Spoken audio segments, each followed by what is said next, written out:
WhatsApp guys, welcome back once again. So दोस्तों, आज की कहानी जो एक्सप्लेन करने जा रहे हैं उसका नाम है वे बैक होम। तो कहानी शुरू होती है यूनी नाम की लेडी से जो पेरिस के एयरपोर्ट पर अपना लगेज उतार रही थी, लेकिन तभी उसे डिटेन कर लिया जाता है। अब सीन कट होके पहुंचता है 2 महीने पहले, जहाँ पे सब कुछ नॉर्मल उसकी लाइफ में चल रहा था। यहाँ हम यूनी के हस्बैंड जिन को देखते हैं, जिनका एक गैराज है जिसकी कमाई से ये बेहद खुश थे। अब एक दिन जिन कहता है कि आज रात उसके दोस्त खाने पर आने वाले हैं, लेकिन यूनी उसे उन्हें कल बुलाने को कहती है क्योंकि आज उसे एक पाप हो गया है। उसने गलती से आज एक स्पाइडर मार दिया है जो कि अशुभ होता है, लेकिन जिन ये सब नहीं मानता तो वो उन्हें आज ही बुला लेता है। अब थोड़ी देर बाद उसके दोस्त आ जाते हैं, जिसमें से एक का नाम था मुंडो जो कि एक बिजनेसमैन था और दूसरे दोस्त की एक कंप्यूटर शॉप थी। अब सारे लोग बैठकर बातें कर रहे थे कि फिर थोड़ी देर बाद वो चले जाते हैं। सीन शिफ्ट होता है 6 महीने बाद, जहाँ पे हम जिन के उसी बिजनेसमैन दोस्त को देखते हैं जो यूनी के घर खाना खाने आया था। उसके खाने के तरीके को देखकर यूनी परेशान हो जाती है। ऐसा लग रहा था कि जैसे उसने सालों से कुछ नहीं खाया है। उसके जाने के थोड़ी ही देर बाद हम उसकी लाश को पेड़ से लटका हुआ देखते हैं। उसने खुदकुशी कर ली थी और उस नोट में लिखा हुआ था कि लोन ना चुकाने की वजह से उसने ऐसा किया था। अब उसी रात जिन और यूनी को पुलिस स्टेशन बुलाया जाता और यहाँ से उनकी लाइफ में परेशानियां आना शुरू हो जाती है। ऑफिसर कहता है कि तुम्हारे दोस्त पर्क ने $6 लाख का लोन लिया था और $2 लाख की गारंटर तुम बने हो और वो लोन तुम्हें चुकाना होगा। अब ये सुनकर उनके पैरों के नीचे से जमीन खिसक जाती है कि इतने पैसे वो कहाँ से लाएंगे। जिन कहता है कि मैंने उसे $50,000 का वादा किया था, लेकिन उसने मुझे बिना बताए $2 लाख का लोन करवा दिया। अब वो उस ऑफिसर से बार बार कहता है कि ये हमारे साथ धोखा हुआ है, लेकिन वो उनकी एक नहीं सुनते। अब इसके बाद उनके पास पैसे चुकाने के अलावा कोई भी ऑप्शन नहीं था। इस लोन के चक्कर में उनका घर तक बिक जाता है और वो एक छोटी सी रेंट के घर में रहने लग जाते हैं, लेकिन अभी भी पैसे पूरे नहीं हो रहे थे। तो जिन मुंडो के पास जाता है जो कि उसका दोस्त था। वो उसे एक काम बताता है जिसके लिए उसे बहुत सारे पैसे मिलेंगे। उसे कुछ स्टोन्स की स्मगलिंग करनी होगी और कस्टम्स में उसकी पहचान थी जिसके लिए उसे अच्छे पैसे मिलेंगे। लेकिन ये काम यूनी को कुछ ठीक नहीं लगता, इसलिए वो वहाँ से आ जाती है। अब घर आते टाइम लैंडलॉर्ड भी उन पर चिल्लाने लगता है क्योंकि उन्हें रेंट नहीं दिया था।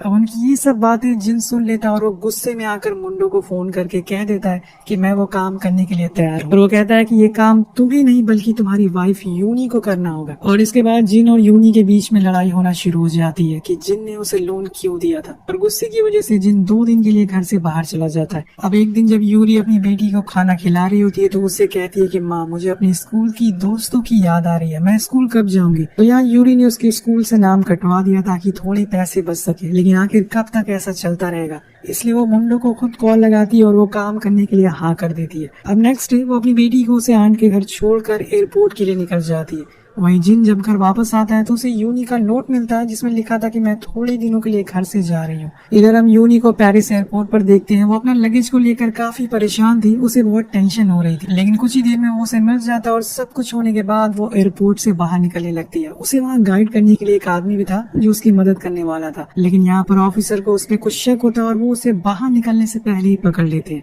वो परेशान हो जाती कि आखिर उसे क्यों पकड़ लिया गया। तभी उसे गाइड वाला आदमी बाहर निकलते हुए दिखता है। वो उसे आवाज लगाती है, हे, मुझे छोड़कर कहाँ जा रहे हो, जिसके चक्कर में पुलिस उसे भी अरेस्ट कर लेती है। और जब यूनी का बैग खोला जाता है तो उसमें भारी मात्रा में कोकीन मिलती है, जिसे देखकर यूनी खुद हैरान हो जाती है कि अगर उसे काम करने के लिए करोड़ों रुपए मिलते भी तो वो भी ना करती। तो उसके साथ यहाँ धोखा हुआ था। वो उन ऑफिसर को बार बार कहती है कि मुझे इस बारे में कुछ नहीं पता है, पर अब वो फंस चुकी है और इसकी कितनी लंबी सजा उसे होगी ये उसे भी पता नहीं है। अब यहाँ उस गाइड वाले आदमी की मदद से मुंडो की गर्लफ्रेंड सूची को भी पकड़ लिया जाता है। वहीं दूसरी तरफ कोरिया में जिन को पता चलता है कि इसकी वाइफ को पेरिस में कोकीन की चक्कर में पकड़ लिया गया। अब ये सुनकर वो पूरी तरह से पागल हो जाता है और उसे कुछ समझ ही नहीं आ रहा था कि अब वो क्या करे। इसी दौरान उसकी बेटी रोने लगती है कि उसे अपनी माँ से मिले, तो जिन गुस्से में उस पर भी चिल्ला देता है, पर बाद में वो उससे माफी मांग लेता है। वहीं सूची को छोड़ दिया जाता है क्योंकि उसके पास कुछ नहीं मिलता, लेकिन यूनी को ट्रील के लिए ले जाया जाता है क्योंकि सब कुछ उसी के पास था। जो कोकीन उसके पास से मिली थी उसकी वैल्यू करीब $120 मिलियन थी। इधर कोरिया में जिन जाकर पुलिस को सब कुछ बताता है कि उसकी वाइफ को फंसाया गया है, तो ऑफिसर कोरियन एम्बेसी में फोन करता है जो पेरिस में थी। फोन से इस बारे में बात करता है, जिसके बाद जिन से कहा जाता है कि वो कुछ दिन तक इंतजार करे, एम्बेसी वाले उसे खुद फोन करेंगे। हम एम्बेसी के हेड हैंजो और उसके कलीग ली को देखते हैं, जिसे वो यूनी के केस के बारे में बताता है। तो उसे कहता है कि हमारे पास पहले ही बहुत सारे केस है, तुम इस लेडी से जाके एक बार मिल लो बस। तो ली यूनी से मिलने जाता है, जहाँ वो उसे कुछ टूथपेस्ट और दवाइयाँ देके एक पेपर पर साइन करने को कहता है। यूनी से पूछती है कि मैं कितने दिनों में यहाँ से बाहर निकलूंगी, लेकिन वो उसका कोई भी जवाब नहीं देता। जिसके बाद यूनी उसके पैरों में गिर जाती है कि उसे एक बार अपने हस्बैंड से बात करने दो। तो बड़ी मुश्किल से उसे परमिशन देता है, लेकिन जब यूनी कॉल लगाती है तो जिन का कॉल बिजी आता है, लेकिन थोड़ी देर में वो उसे कॉल देख लेता है और उठा लेता है। वो जैसे ही यूनी की आवाज सुनता है वो बीच रोड पर ही रोने लगता है। वो उसे बहुत सारे सवाल पूछता है, लेकिन यूनी को एक बार अपनी बेटी की आवाज सुनी थी। लेकिन दोस्तों, जब तक जिन फोन अपनी बेटी के पास लेकर जाता है उसका टाइम खत्म हो जाता है और वो बेचारी रोती ही रह जाती है कि एक बार उसे अपनी बेटी से बात कराने दो। लेकिन ऑफिसर उसका फोन छीन लेते हैं। अब एक दिन जिन को पता चलता है कि सूची कोरिया वापस आ गई है। वो उसे मिलने जाता है और उस पर बहुत चिल्लाता है कि तुम वापस कैसे आ गई, उन्होंने यूनी को क्यों नहीं छोड़ा। तो वहाँ बैठा ऑफिसर उस पर उल्टा चिल्लाने लगता है कि तुम्हारी वाइफ गुनहगार है, इसलिए उसे नहीं छोड़ा गया।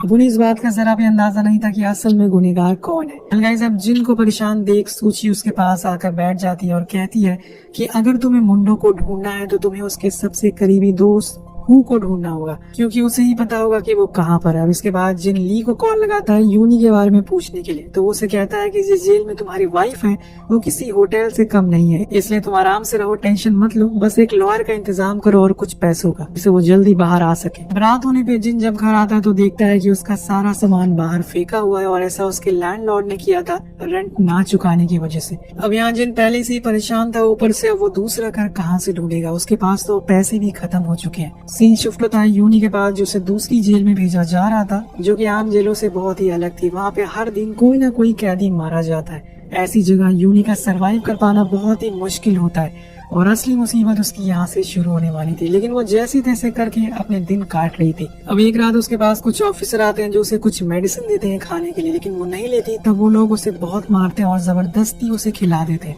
जिसके बाद यूनी बहुत टाइम तक सोती ही रहती है। दूसरी तरफ हम जिन को देखते हैं जो मुंडो के ऑफिस जाता है जहाँ कुछ सबूत ढूंढने के लिए, लेकिन वहाँ पर उसे कुछ गुंडे उसे बहुत मारते हैं और अपने बॉस के पास लेकर आते हैं। वहाँ जाके जिन उनके बॉस को सब कुछ बताता है कि मैं भी मुंडो को ही ढूंढ रहा हूँ, और उसकी ये कहानी सुनकर उसे जाने देते हैं, क्योंकि मुंडो की तलाश उन्हें भी थी। उनके पैसे वो भी लेकर भाग चुका था। इधर जेल में यूनी के साथ हर रोज कुछ न कुछ बुरा होता जा रहा था, यहाँ तक कि वहाँ के कैदी उसके हाथों से उसका खाना तक छीन लेते थे और वो कुछ नहीं कर पाती थी। इधर जिन के पास पैसे ना होने के कारण वो अपनी बेटी को उसके आंट के घर छोड़कर चला जाता है। वो बहुत रोती है कि उसे अपनी मम्मी के पास जाना है, लेकिन जिन के पास कोई रास्ता नहीं था। अब एक दिन वो एक गली से जा रहा होता है कि तभी उसे हू दिख जाता है। वो उसके पीछे भागता है पर वो हाथ नहीं आता, जिसके बाद वो फौरन उसी ग्रुप के बॉस को बताता है जिन्हें उसकी तलाश थी, और ये सारी चीजें पता लगने के बाद वो बॉस अपने लोगों को काम पर लगा देता है। दूसरी तरफ कई दिनों के बाद जेल में यूनी की एक दोस्त बनती है जो उसकी रूममेट थी। उसके साथ वहाँ के लोग बहुत ही बदसलूकी करते थे क्योंकि वो एक अमेरिकन थी, लेकिन यूनी उसे समझाती है कि अगर तुम ऐसे ही कमजोर पड़ जाओगी तो ये लोग तुम्हें और फायदा उठाएंगे, इसलिए हौसला रखो, सब कुछ ठीक हो जाएगा। इधर कोरिया में एक दिन जिन के पुराने मकान मालिक उसे बुलाकर यूनी के कुछ लेटर देती है जो कि उसने जेल से लिखे थे। वो कहती है कि ना तो मैं यहाँ पर सो पा रही हूँ और ना ही खा पा रही हूँ, यहाँ बहुत ही ज्यादा गर्मी है। उन सारे लेटर को पढ़कर जिन बहुत रोने लगता है और उसे पता चल गया था कि वो किस हालातों से गुजर रही है। लेटर में ये भी लिखा था कि यूनी को कुछ पैसों की जरूरत है क्योंकि इस जेल में सब कुछ पैसों से मिलता है, इसलिए जिन लेटर और पैसे फौरन कुरियर ले जाता है। लेकिन वहाँ काम करने वाले उसे बताते हैं कि अगर तुम इसे एम्बेसी के जरिए भेजोगे तो ज्यादा जल्दी पहुँच जाएगा, हमारे पास इसे 20 दिन लगेंगे। तो जिन ली को कॉल लगाता है पर वो उसे बहुत ही बुरी तरीके से बात करता है, जैसे कि उसे उसकी कोई फिक्र ही नहीं हो, और कहता है कि मैं तुम्हारा कोई नौकर नहीं हूँ जो तुम्हारा सामान पहुँचाता रहूं। और इधर हम देखते हैं कि बॉस की मदद से हू को पकड़ लिया जाता है, जिसके बाद पुलिस उसे ले जाती है। इधर जेल में यूनी को सीनियर ऑफिसर के पास लेके जाया जाता है और वो ऑफिसर कहता है कि हमें तुम्हारी सजा 4 महीने और बढ़ानी होगी, क्योंकि जब तक मुंदाक का बयान नहीं आ जाता हम कुछ नहीं कर सकते।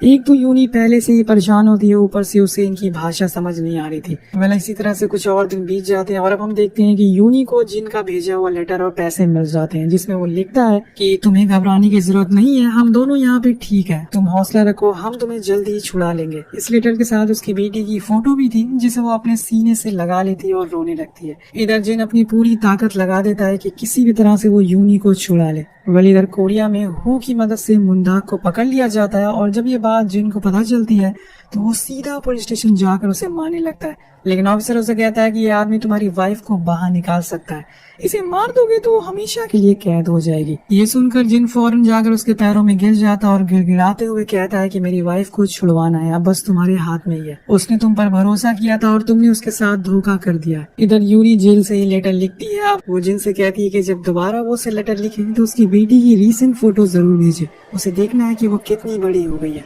और हाँ जब उसका बर्थडे आएगा तो वो उसे घुमाने जरूर ले जाए। जिन ये सब अपनी बेटी के साथ बैठकर पढ़ रहा होता है तो यूरी अपनी बेटी से कहती है कि बेटी अपने डैड को ज्यादा परेशान मत करना, मैं जल्दी ही वापस आऊंगी, मुझे तुम्हारी बहुत ही याद आती है। अब इसी तरह से कहानी आगे बढ़ती है और कुछ समय बाद मुंदोक का ट्रायल होता है जिसमें वो कन्फेस कर लेता है कि मैंने ही यूनी को भेजा था, उसकी कोई गलती नहीं है। उसके इस बयान को रिकॉर्ड कर लिया जाता है जिसे ट्रांसलेट करके पेरिस की कोरियन एम्बेसी में सेंड किया जाता है।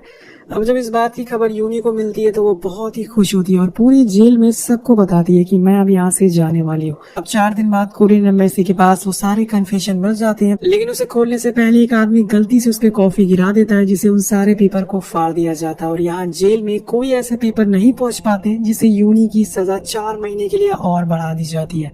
अब जज को तो पता ही नहीं था कि मुंडोक अरेस्ट हो चुका है। वो पेरिस कॉल भी नहीं लगा सकते क्योंकि ये जेल बहुत ही रिमोट एरिया में है और इसे वहाँ नेटवर्क भी नहीं आते। अब यूनी उन्हें बहुत समझाने की कोशिश करती है पर अफसोस ना तो वो उसकी लैंग्वेज समझ पा रहे थे। दोस्तों यहाँ पर कोरियन एम्बेसी ने एक ट्रांसलेटर तक यूनी के लिए अरेंज नहीं किया था और उसे वो वैसे ही वहाँ मरने के लिए छोड़ देते हैं। अब एक दिन एक ऑफिसर यूनी को जंगल लेकर जाती है जहाँ पर वो उसके साथ जबरदस्ती करने लगती है। लोग वहाँ उनके साथ ऐसा करते हुए देख लेते हैं लेकिन वो लेडी फिर भी नहीं रुकती। अब यूनी जैसे भी करके उनके चंगुल से वहाँ से भाग जाती है और जाकर एक बीच पर खड़ी हो जाती है। ये वही बीच था जहाँ पे कुछ महीनों बाद यूनी और जिन अपनी एनिवर्सरी के लिए आने वाले थे और यही सोचकर यूनी की आंखों में आंसू आ जाते हैं। लेकिन तब तक वहाँ पर पुलिस पहुंच जाती है और भागने के जुर्म में उसे ले जाकर एक काल कोठरी में बंद कर दिया जाता है जहाँ पे खाने के नाम पे उसे कीड़ों के खाए हुए बंस मिलते हैं। और इसी तरह से पूरे 14 महीनों बाद यूनी जिन को कॉल लगा के बताती है कि जज ने उसे पैरोल दे दिया है, उसे अब एक सेपरेट अपार्टमेंट मिला है रहने के लिए जो कि शहर में है। अब वो उसे ये भी बताती है कि जो पेपर्स तुमने सेंड किए वो कभी यहाँ पर पहुंचे नहीं और मेरी सजा 4 महीने और बढ़ा दी गई है। ये सब जानने के बाद जिन एक बोर्ड लेके फ्रांस एम्बेसी के सामने खड़ा हो जाता है पर वहाँ उसे कोई भी नहीं सुनता। वो अपने कंप्यूटर वाले दोस्त के पास जाता है जो उसकी इस बात को ट्विटर पर डाल देता है जिसे फ्रांस एम्बेसडर देख लेता है और वो कोरियन एम्बेसी पर प्रेशर डालने लगता है कि वो पेपर्स कहाँ पर हैं जिसने जिन ने कॉफी गिरा दी थी। अब इस प्रेशर की वजह से ली को यूनी से मिलने जाना पड़ता है पर वहाँ जाके वो उसे सहारा देने के बजाय उसे और डराता है। इसलिए बेहतर होगा कि मेडिटेशन करो और ऊपर वाले से दुआ करो। पर यूनी कहती है कि उसे यहाँ के लिए डर लगता है। वो ऑफिसर के सामने घुटनों पर गिरकर उससे रिक्वेस्ट करती है कि प्लीज उसे दोबारा से पहले वाली जेल में ही डाल दो, लेकिन वो दोनों कुछ नहीं सुनते और बिना कुछ बोले वहाँ से चले जाते हैं। अब उस रूम में एक वर्ड मैप लगा हुआ था जिसे यूनी देखती कि वो बहुत ज्यादा दूर है अपने घर से। तब उसे समझ आता है कि अब शायद उसके लिए आसान नहीं होगा यहाँ से बाहर निकलना, लेकिन उसने हिम्मत नहीं हारनी है। अब इसी तरह से कुछ और दिन बीत जाते हैं और अब उसकी तबीयत खराब हो जाती है जिसकी वजह से उसे हॉस्पिटल में एडमिट कराया जाता है। वहाँ कोरियन में जब ये बात जिन को पता चलती है तो फ्रांस एम्बेसी जाता है, लेकिन वहाँ उसे कोई कुछ भी नहीं बताता। अब वो इन सब से बहुत ही परेशान हो चुका था। वो खुद को आग लगाने लगता है जिसकी वजह से एक दिन उसे जेल में भी रहना पड़ता है। अब जेल से बाहर आने के बाद उसे एक न्यूज चैनल के प्रोड्यूसर मिलते हैं जो उसे सच सच बताने को कहते हैं। तो वो सारी सच्चाई उन्हें बता देता है कि उसने ऐसा क्यों किया। तो रिपोर्टर कहता है कि हमारी कंपनी चाहती है कि तुम्हारी वाइफ की स्टोरी कवर करें जिसके लिए हमें तुम्हारे साथ फ्रांस जाना होगा। अब ये सुनकर जिनको बहुत दिनों बाद एक उम्मीद नजर आती है कि शायद अब उसकी वाइफ बाहर आ सकती है। ये लोग उसी जगह पहुंचते हैं जहाँ पर यूरी को रखा गया था। चैनल वाले सब कुछ रिकॉर्ड कर रहे थे। अब जिनको देखते ही यूरी को यकीन ही नहीं होता कि सच में वो उसके सामने खड़ा है या फिर वो उसके सपने में है, पर ये सच था। दोनों एक दूसरे के गले लगकर बहुत देर तक रोते रहते हैं। जिसके बाद जिन अपनी वाइफ को उनकी बेटी की एक वीडियो दिखाता है जो वो कोरिया से बनाकर लाया था। वो पूछती है कि मम्मी आप कहाँ हो, मैं आपका चेहरा तक भूल गई हूँ, प्लीज जल्दी से घर वापस आ जाओ। अब उस रात दोनों एक साथ ही रहते हैं और 15-16 महीनों में जो भी गिले शिकवे थे वो सारी एक दूसरे से बयां करते हैं। और दूसरे दिन चैनल वाले उस जेल के जज के पास जाते हैं और वो ऑन कैमरा बोलते हैं कि हमारे पास कोई पेपर ही नहीं आया है, आप जाके कोरियन एम्बेसी में पूछिए। अब ये लोग वहाँ पहुँच जाते हैं और कुछ ही समय में एम्बेसी वालों की पोल खुल जाती है कि उनकी एक लापरवाही की वजह से कैसे एक बेगुनाह औरत पिछले 2 सालों से जेल में कैद है। अब उनका सच जानकर जिन को इतना गुस्सा आता है कि वो उनसे भिड़ जाता है और वहाँ पे सभी खड़े ऑफिसर उसे संभालते हैं। लेकिन अब टाइम आ जाता है इन लोगों को यहाँ से जाने का। जिन यूनी को आखिरी बार अलविदा बोलकर वहाँ से चला जाता है और वहाँ से जाकर चैनल वाले यूनी की पूरी स्टोरी को ब्रॉडकास्ट करने की तैयारी में लग जाते हैं। लेकिन तभी फ्रांस एम्बेसी से लेटर आता है कि इसे रोक दो, लेकिन चैनल हेड नहीं मानते और मीडिया की असली ताकत क्या होती है वो सबको बता देते हैं। तो उस पूरी स्टोरी को ब्रॉडकास्ट करते हैं, जिससे कुछ पलों बाद वो इतनी तेज वायरल हो जाती है कि ली और उसके हेड का ट्रांसफर हो जाता है। हर जगह बस यूनी की बातें हो रही थी और इन सबको देखते हुए उसे एक नया वकील दिया जाता है। तो आप देख सकते हैं कि मीडिया की पावर क्या होती है। लेकिन इंडिया में मीडिया की क्या हाल है ये हम सभी जानते हैं। अब पूरे 2 साल बाद उसका ट्रायल होता है, जिसमें उसे 1 साल की सजा सुनाई जाती है, लेकिन उसने पहले ही 2 साल जेल में बिता दिए थे। तो अब वो घर जा सकती है। अब जाते जाते जज उसे कहते हैं कि तुम कुछ कहना चाहती हो। तो यूनी कहती है कि ये मेरी गलती थी, मैंने चंद पैसों के चक्कर में ऐसे कदम उठा लिया और मेरी गलती की सजा मेरा परिवार उठा रहा है। मेरी बेटी मेरा चेहरा भूल गई है, मैं अब बस घर जाना चाहती हूँ और मुझे कुछ भी नहीं चाहिए। ये बोलकर वो रोने लगती है। अब कुछ दिनों बाद हम एयरपोर्ट पे यूनी के सपोर्ट में बहुत से लोगों को देखते हैं, जिसमें उसका परिवार भी शामिल था। थोड़ी देर में यूनी बाहर आ जाती है और उसके हाथ में एक डॉल थी जो उसने 4 दिन भूखे रहकर अपनी बेटी के लिए खरीदी थी, ताकि वो उसे बर्थडे पर उसे गिफ्ट कर सके। अब जिन तो उसे देखकर पहचान लेता है, लेकिन उनकी बेटी नहीं पहचान पाती। तो यूनी कहती है कि बेटा मैं तुम्हारी मम्मी हूँ। तब उसकी बेटी उसके पास आकर आंसू पोंछती है और उसे गले से लगा लेती है। और इस नज़ारे को देखकर वहाँ खड़े सारे लोगों की आंखों में आंसू आ जाते हैं। अब 5 महीने बाद पहली बार शहर में बर्फ गिरती है, तो जन सबको बुलाकर एक फैमिली फोटो लेता है। पर उसी दौरान उसके पास कोरियन एम्बेसी का कॉल आता है, जिसमें वो उसे बताते हैं कि एक गुड न्यूज है, आपकी वाइफ घर आने वाली है। मतलब दोस्तों इन लोगों को अभी तक पता ही नहीं चला कि वो घर आ भी गई है। तो सच में कहा जाता है कि गवर्नमेंट का काम बहुत ही ढीला होता है। जिन बिना कुछ बोले ही फोन काट देता है और फोटो क्लिक कर लेता है। और इसी के साथ ये खूबसूरत कहानी का अंत हो जाता है। तो इस कहानी से हमें यही सीख मिलती है कि कभी कभी हम पैसे कमाने के लिए गलत काम की तरफ मुड़ जाते हैं, लेकिन फिर वही हमारी जिंदगी बर्बाद कर देता है। तो गाइस इस वीडियो पे एम करते हैं 500 कमेंट का। कमेंट जरूर करेगा। मिलते हैं आपसे अगली वीडियो में। Thank you so much watching.